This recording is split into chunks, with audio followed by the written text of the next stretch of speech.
good to see you. Congratulations. Thank you. It's great to be here. Really, big day. Before we get to the specifics of each of your roles, how do you see yourself working together? It seems to me that Commerce and Treasury, key roles in terms of economic growth. How do you see yourself working together? Same way we did during the campaign. We were very much a team during the campaign, and we've known each other for quite a few years, so this is nothing new.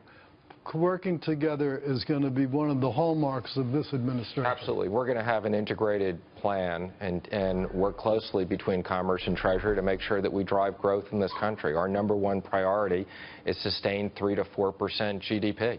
3 to 4% GDP is almost double what we're seeing right now. And of course, how do you get there is the question in terms of growth. When would you expect 3 to 4 economic growth? You know, I think this is something over the next couple of years we're going to get to, and I think it's very achievable. I mean, this has been an administration for the last 8 years where we haven't had enough growth. Our #1 priority is going to be tax reform. We think that by lowering the corporate tax rate, we're going to make U.S. corporations incredibly competitive and create enormous amounts of money that comes back onshore and creates jobs. Let's talk about how you do that, Stephen, because obviously you followed Trump throughout the entire campaign process. In terms of your first steps during this transition period and first steps in January, how do you get that tax reform moving? Well, the good thing about this is Wilbur and I have worked together on the economic plan with the president-elect throughout the campaign. We were integral to both economic speeches, the one in Detroit as well as the one in New York. And we have a plan. We've been working with the policy group. We're already sitting down and discussing this with Congress. And this is going to be something that happens absolutely within the first 90 days of this presidency. We're going to have a major tax reform, biggest tax reform since Reagan.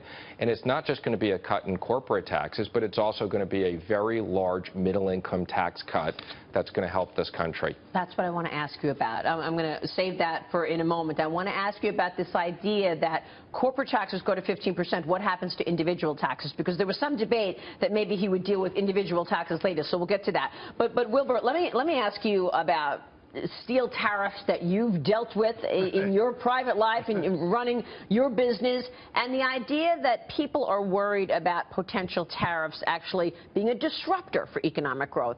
How do you see tariffs and trade changing? Well, trade is the important thing to change, and tariffs are one potential ultimate tool. But really, they're, for the most part, a negotiating tool to get the countries to relieve the tariff and non-tariff barriers to our trade. The real objective is to build our exports, not so much to kill the imports. That's a total mischaracterization of what's being done. Now, if need be, there will be tariffs, and there'll be especially tariffs for punitive purposes for people who dump. Characterize that for us, because I don't know that most people understand Chinese dumping, for example, and the idea that American companies have to compete with products coming from China that are much cheaper. Yes, and they're cheaper partly because they're being sold at a loss. 1/3 of all the state-owned enterprises in China have never made a profit. 1/3. Wow. And that's a huge slug, about half of their entire economy. Because China is really about jobs. It's not so much about corporate profit. That's one thing that people don't really quite get. And for example, steel, as you know, an industry I know quite a little bit about. Exactly. They have 1 billion tons of steel capacity. They need about 700 million themselves. They've been selling overseas about 100 million tons, mostly at very aggressively low prices, and they still have 200 million tons idle. That's a horrible combination. That needs to get fixed. So how do you fix it? They're already starting to fix it. For the first time, I was just over there a few weeks ago, then for the first time there's a real program for the federal government, the localities, to get together with new investors to take care of the people who will be dislocated by consolidation within their industry. Okay. And Wilbur, Commerce Secretary obviously is a liaison between companies and the White House. You'll be on the front lines dealing with companies all over the world. Well, I've spent my life doing that. Yes, you have. So what are you hearing from companies today in terms of what they'd like to see? Well, judging from the emails so far, they're as enthused as can be about Stephen and myself. Yeah. They know us. They've dealt with us before.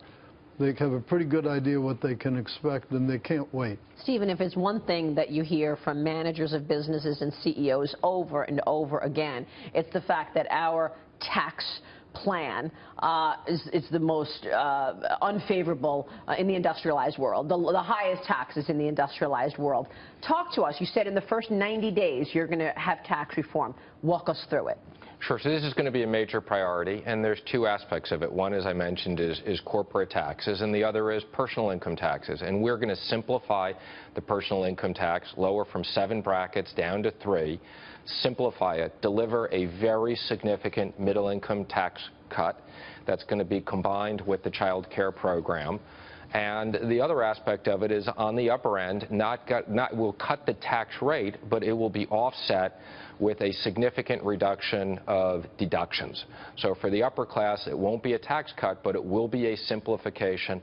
It will lower the marginal rate, which will spur investment. You say it will spur investment because you have to assume that with a better situation on earnings, because companies are paying less in tax, they will reinvest that money in their business and hire. Absolutely. We fundamentally believe in dynamic scoring of taxes, and this is something we're going to be working with Congress and passing legislation. It's a similar plan to what we heard out of the House, Paul Ryan's plan.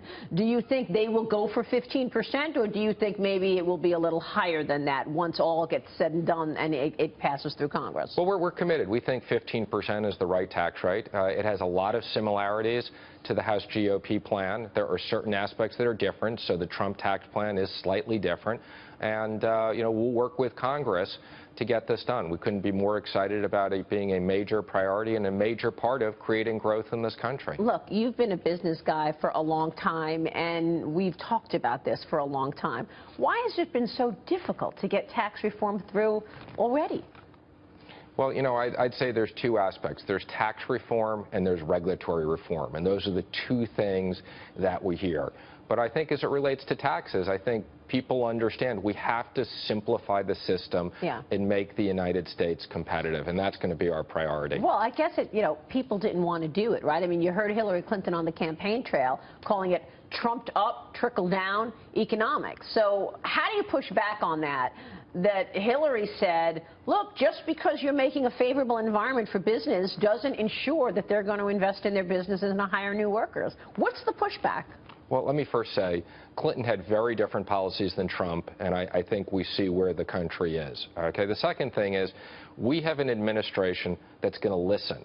So sometimes we'll agree with business and sometimes we won't, but we're absolutely committed to listen. And if you look at this, we have a president and a vice president-elect who picked up the phone and called the CEO of United Technologies and said, we want you to keep jobs in this country. And our priority is going to be creating good jobs for the American worker.